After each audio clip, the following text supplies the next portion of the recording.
Growing up in the suburbs, one of my favorite parts of summer was always the ice cream truck, especially Mr. Softy. When I was really young, the moment I heard that familiar jingle drifting through the neighborhood, I would beg my mom for a few dollars and run outside to flag the truck down. This story comes from one of the first times I was ever left home alone. I was about 7 years old. My mom was out somewhere, and my dad was home that day. For some reason, he thought it was fine to leave me alone for a short time while he ran to the store. He was definitely the less responsible parent. I was sitting in the living room watching SpongeBob or something like that when I heard the Mr. Softy music outside. I jumped up, ran into the kitchen, and climbed onto a chair so I could reach a small basket on a ledge where loose dollar bills and coins were usually kept, grabbed $1 and a handful of change. I could not tell you how much it was exactly. I ran outside just in time to wave the ice cream truck down. The truck stopped, and an older man leaned out of the window and asked what I wanted. When I asked for a specialty cone, he told me I did not have quite enough money. I remember telling him I could not get more because my parents were not home. I clearly remember him asking, "You are home alone?" Like he was double-checking. I said yes. He suddenly became very friendly and understanding. He told me I could come inside the truck and make my own ice cream cone. I stepped into the truck, and he closed the door behind me. He told me to take whatever ice cream I wanted. He said he was going to teach me how to be an ice cream man, then went to the front and started driving the truck. At the time, my young and trusting brain thought this was exciting. I was happily filling a cone with soft serve. But after I finished, I started to realize we had been driving for a while, and I had no idea where we were going. I walked toward the front to ask him, and he spoke in a much firmer voice than before, telling me to go back to the rear of the truck. I did what he said. At that point, I was no longer excited about ice cream. I felt uneasy. We went from a busy main road to a quiet neighborhood street. I noticed the music was no longer playing, and he was driving faster than before. The truck eventually stopped in front of a building that looked abandoned. He told me to get out and follow him into the building. Before I could move, there was a knock on the truck door.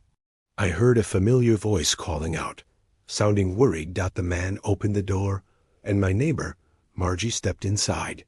She saw me immediately, grabbed my arm, and pulled me out of the truck.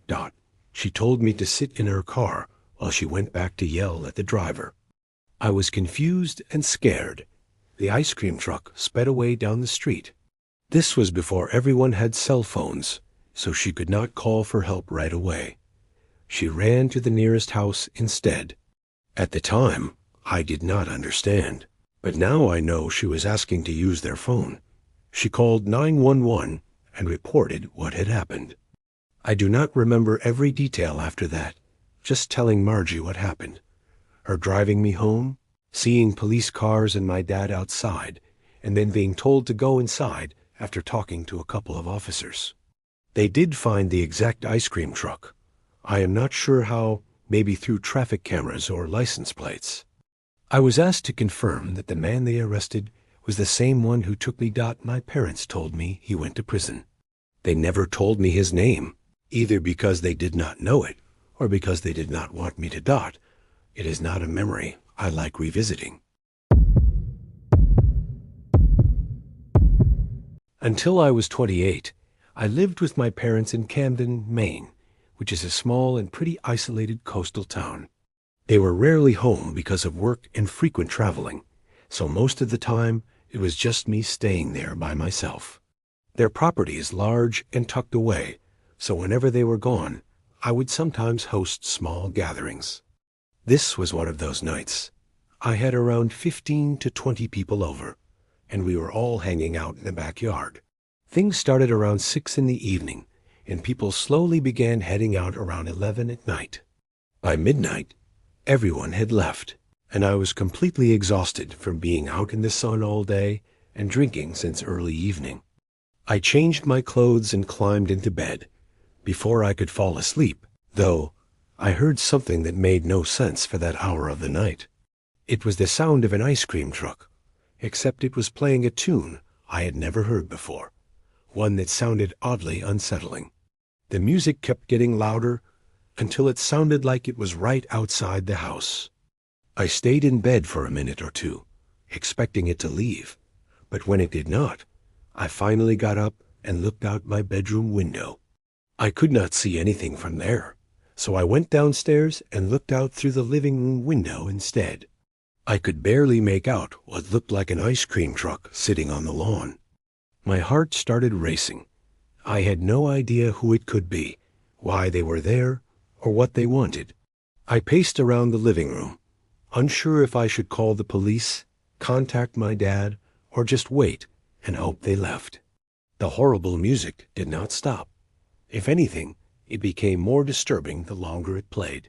Eventually, I snapped and stepped outside onto the front porch. From there, I could clearly see the ice cream truck parked on the property near the lake, less than 100 feet from the porch. It was sitting directly on the grass, and it did not look like a normal ice cream truck. It was more like a white van with pictures of ice cream painted or stamped onto the sides. I felt confused, but mostly very uneasy. Calling it strange does not even come close to describing how wrong it felt. I stepped off the porch onto the grass with my bare feet and walked a little closer. The headlights were off, and when I got near enough, I realized no one was sitting in the driver's seat. As I moved closer still, I noticed one of the sliding side doors was open. My stomach dropped, and I felt like someone could jump out at me at any second. I looked around in a panic, then ran back into the house and locked the front door. That was when I called 911 and begged them to hurry. The dispatcher asked me to check the house and make sure everything was locked. I started on the main floor and worked my way toward the back door. When I got there, I saw that the glass panel was shattered. The door was unlocked and slightly open. I whispered this to the operator, even though I was completely panicking inside. She told me to go to a room with a lock and wait there until officers arrived. So I quietly went into the nearest bathroom and locked the door. She told me to stay on the line and remain silent. A short time later, someone tried to turn the bathroom doorknob. Then they banged on the door 3 times. The operator whispered that she heard it too and told me to stay calm and quiet. Then I heard the back door slam shut. About 30 seconds later, the ice cream truck music slowly faded as the van drove away. The operator told me to remain where I was until police arrived. It took an unbelievably long time for them to show up. I stayed locked in that bathroom for another 5 minutes. If the officers had arrived sooner, they might have caught whoever had been on my parents' property. Instead, all that came of it was a police report. My personal belief is that the ice cream truck music was meant to distract anyone inside while someone else broke into the house. I am sure there was more than one person involved. I am just grateful this happened to me at 23 and not when I was much younger, because that would have completely traumatized me. This happened a long time ago, back when I was in 6th grade. People used to call me Jimmy until I got to high school. There was an ice cream truck that came down my street once a day during the warmer months. The driver ended up getting to know me pretty well. He knew my name, and I knew his, Bernard. I bought ice cream from him so often that he would slow down as he reached my house, and sometimes he would even stop out front for a minute, waiting for me to come outside, because he knew I was a regular. Every time I bought something, I ordered the same Oreo ice cream cup. He would usually stop and talk with me for a few minutes, and sometimes he would give me ice cream for free. There was one Friday in particular that stands out, and I remember it was a Friday because it marked the start of a weekend when my parents were going away. That day, Bernard came by like usual, and I went outside to get ice cream. He gave it to me for free again, and because of that, I stayed there chatting with him for a bit. He asked how things were going, and I told him I was excited because I was going to have the house to myself for the weekend. He seemed surprised that someone my age would be home alone.